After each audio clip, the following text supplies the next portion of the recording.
आपको ये जानने के बाद हैरत का झटका जरूर लगेगा कि दुनिया के समुद्रों की गहराइयों में एटम बम छुपे हुए हैं। जी हाँ, ऐसे एटमी हथियार जो आज भी समुद्र की तह में मौजूद हैं, मुकम्मल खामोश मगर किसी भी लम्हे फटने के लिए तैयार। अगर इनमें से कोई एक भी हरकत में आया तो तबाही का वो तूफान आएगा जो शायद पूरी दुनिया को निगल जाए। ये खतरा हकीकत है और ये खतरा जिंदा है। वंडर्स नेवर सीन के मोअज़्ज़ज़ सामीन इकराम, अस्सलाम वालेकुम। आज जब आप किसी समुद्र के किनारे खड़े होकर उसकी नीलगों लहरों को देखते हैं तो शायद आपको एक सुकून का एहसास होता है। लेकिन क्या आप जानते हैं कि इन लहरों के नीचे वो राज दफन हैं जो दुनिया को लम्हों में तबाह व बर्बाद कर सकते हैं। जी हाँ, दुनिया के कई समुद्रों के नीचे ऐसे न्यूक्लियर बम छुपे हुए हैं जो या तो जंगी मशकों के दौरान खो गए या हादसाती तौर पर समुद्र की तह में जा गिरे और आज तक दोबारा नहीं मिले। न्यूक्लियर हथियारों की तारीख कई हैरत अंगेज और खौफनाक वाक़यात से भरी हुई है। अमेरिका, रूस, बरतानिया और दीगर जो भी क़ुव्वतों ने सर्द जंग के दौर में हज़ारों तजुर्बात किए। इनमें से कई तजुर्बात बहर ओकियानूस, बहरुल काहिल, बहिरा जापान और अर्क जैसे दूर दराज इलाकों में हुए।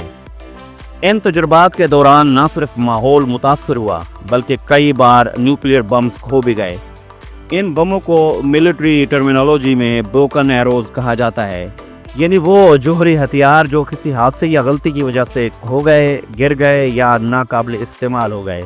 1958 में अमेरिकी नेवी का एक बमबार तैयारा जो फ्लोरिडा से प्रवास कर रहा था, एक ट्रेनिंग मिशन के दौरान बरमूडा ट्रायंगल के इलाके में हादसे का शिकार हुआ। यह तैयारा एक लाइव न्यूक्लियर बम ले जा रहा था, यानी एक ऐसा बम जिसमें मुकम्मल न्यूक्लियर चार्ज मौजूद था।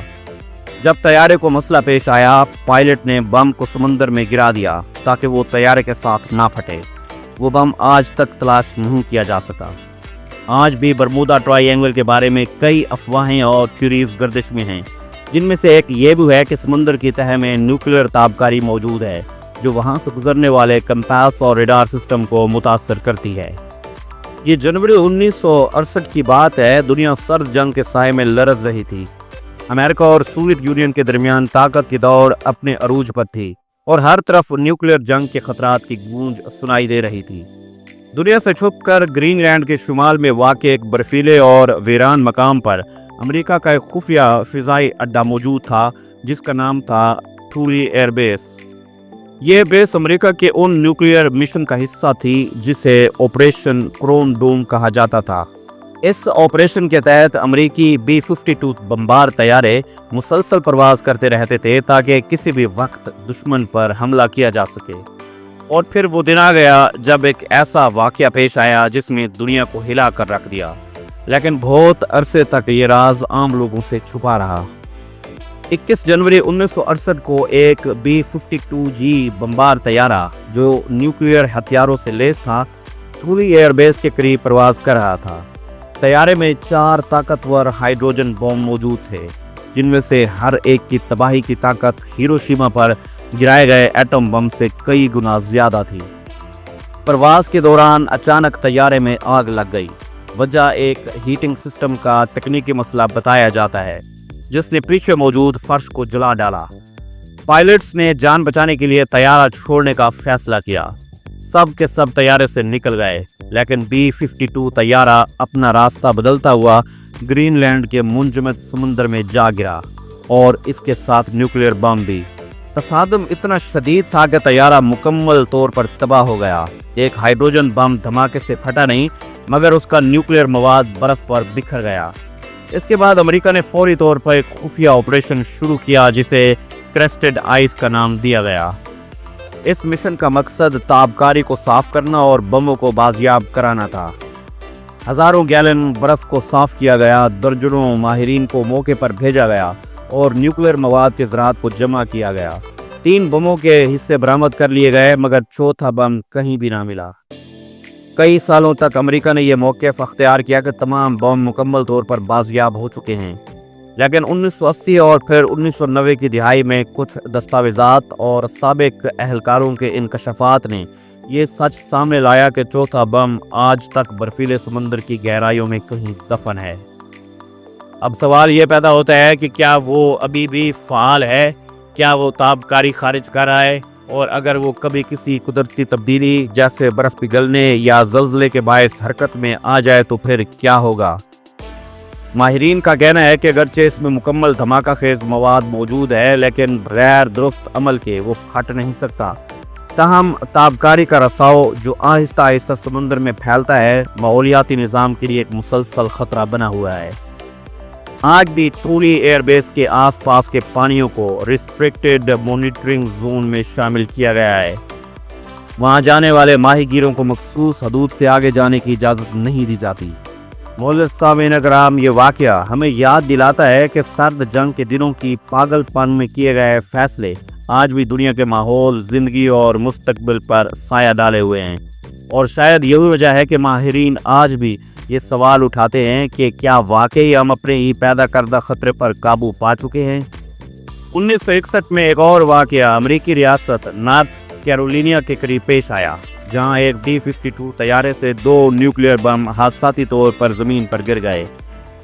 ان میں سے ایک بم کے 5 میں سے 4 سیفٹی میکانزم فیل ہو چکے تھے۔ صرف ایک آخری پن نے دنیا کو مکمل تباہی سے بچا لیا۔ اگر وہ بم پھٹ جاتا تو اندازہ لگایا گیا تھا کہ 3 لاکھ سے زائد افراد ہلاک ہو سکتے تھے۔ اگرچہ یہ بم زمین پر گرا، لیکن ماہرین کہتے ہیں کہ اگر یہ واقعہ سمندر کے اوپر ہوتا تو آج وہ بم بھی گمشدہ نیوکلیئر بمز کی فہرست میں شامل ہوتا۔ سرد جنگ کے دوران نہ صرف امریکہ بلکہ سابق سوویت یونین نے بھی کئی خطرناک حادثات برداشت کیے۔ روسی آبدوزیں جیسا کہ K-219، K-129 اور کورسک کئی نیوکلیئر وار ہیڈز کے ساتھ سمندروں کی گہرائیوں میں ڈوب گئیں۔ K-219 آبدوز کا حادثہ 1986 میں پیش آیا، جب نیوکلیئر میزائل سسٹم میں خرابی آئی اور آبدوز بحر اوقیانوس میں ڈوب گئی۔ اس کے ساتھ 16 نیوکلیئر وار ہیڈز بھی سمندر میں چلے گئے۔ ان وار ہیڈز کی تابکاری آج بھی ماہی گیروں کے لیے خطرہ بنی ہوئی ہے۔ معزز سامعین کرام، یہ سوال اکثر ذہنوں میں ابھرتا ہے کہ کیا یہ گمشدہ نیوکلیئر بم وقت کے ساتھ ساتھ پھٹ سکتے ہیں یا نہیں؟ ماہرین کے مطابق نیوکلیئر بمز کو خاص حالات اور ڈیٹونیشن میکانزم کی ضرورت ہوتی ہے تاکہ وہ پھٹ سکیں۔ اگر وہ نظام فعال نہ ہو تو بم صرف تابکاری خارج کرتا ہے، جو آہستہ آہستہ ماحول، پانی اور مخلوقات کو نقصان پہنچاتا ہے۔ تاہم یہ خطرہ ختم نہیں ہوتا۔ اگر بم کسی طرح غلطی سے فعال ہو جائے یا کسی دہشت گرد گروہ کے ہاتھ لگ جائے تو ایک بڑا سانحہ رونما ہو سکتا ہے۔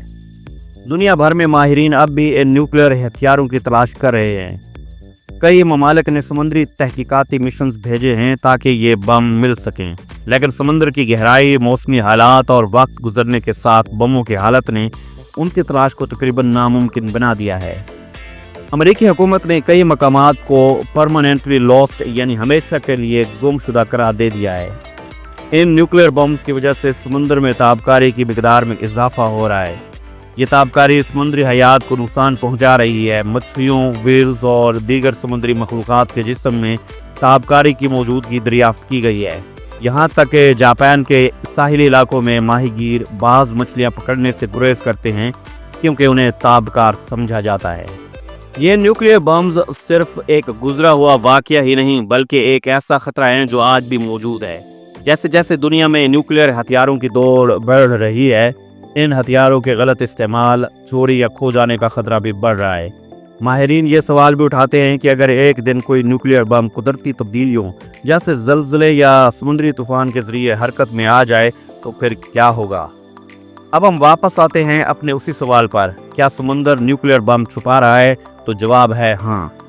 دنیا کے مختلف سمندری علاقوں میں کم از کم 30 سے زائد نیوکلیئر ہتھیار موجود ہیں جو کھو گئے اور آج تک نہیں مل سکے۔ ان میں سے کچھ مکمل فعال ہو سکتے ہیں، کچھ جزوی طور پر اور کچھ صرف تابکار مواد کی صورت میں ماحول کو آلودہ کر رہے ہیں۔ یہ ایک ایسا خطرہ ہے جس پر دنیا کو سنجیدگی سے غور کرنا ہوگا۔